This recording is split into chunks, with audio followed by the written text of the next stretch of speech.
Rajinder Uppal, Fruitvale daily log. So, continuing on to part 2 of my day, but not related to event 1 of my day. So event 1 of my day was my home was getting built, then my home was stolen, period. And I called for help and no avail so far. Alright, so next thing onward is, so after that happened, I'm obviously quite upset. You would be too. So anyways, then I get hailed by somebody to, go talk to the person or whatever, and I did. And so I went to talk to the person, and the person basically became belligerent about something, and I'm like, okay, it was about some sort of banking transaction, right? So the thing is, I'm a very logical person, and I'm a very step-by-step type of person when it comes to certain things, right? So I asked, well, okay, the issue was that I had no debit card on my account a few weeks back, and so as a result, I had to send my money to somebody who would draw the money via email. So what happens is, it's a very trust or no trust kind of situation. You need to know who you're giving your money to. So first few people that I tried it with had varying results.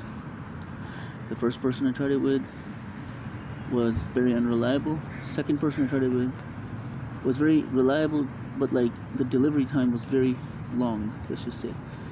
I would send an email with some money, and I was supposed to get it right away, minus a fee, right? Like ATM service. But the thing is, instead of getting it right away, like promised, you get it like days later, weeks later, but you get it at least, which is fine.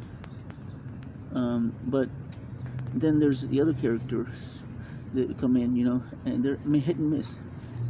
But so this was my first time I got what I felt like I was ripped off, right? But like, here's why. Because look at it from a logical perspective. If you money to somebody to go withdraw as a service, right?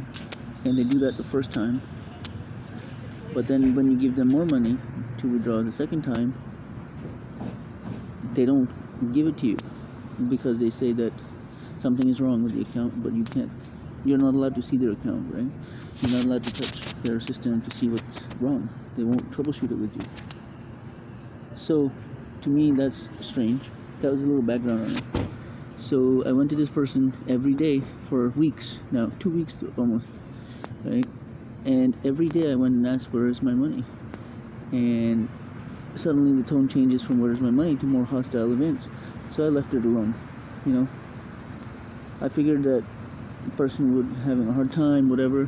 But every time I asked, the person said the problem was they couldn't get into their account and they have to do something to fix it. I said, okay, well, whatever you do, just fix it, and can you please come back to me, It didn't happen. I gave 2 weeks, right?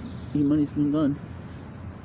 It's obviously like, they're not going to give it to you kind of feeling, right? How would you feel if I took your money for 2 weeks and not gave it to you? As a result, now today is 3 days ago, the same person approached me and said same thing, that their account is not working because they can't log in, and also they have to go to the bank and show some ID and get their money out.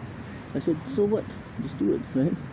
But if your account's locked up, it's very easy to get it unlocked. You call customer service and ask them the list of requirements as to what it takes to get your stuff unlocked, and then you go do every single one of those steps that they ask you to do, and then they will give you the result, which is they'll unlock your system.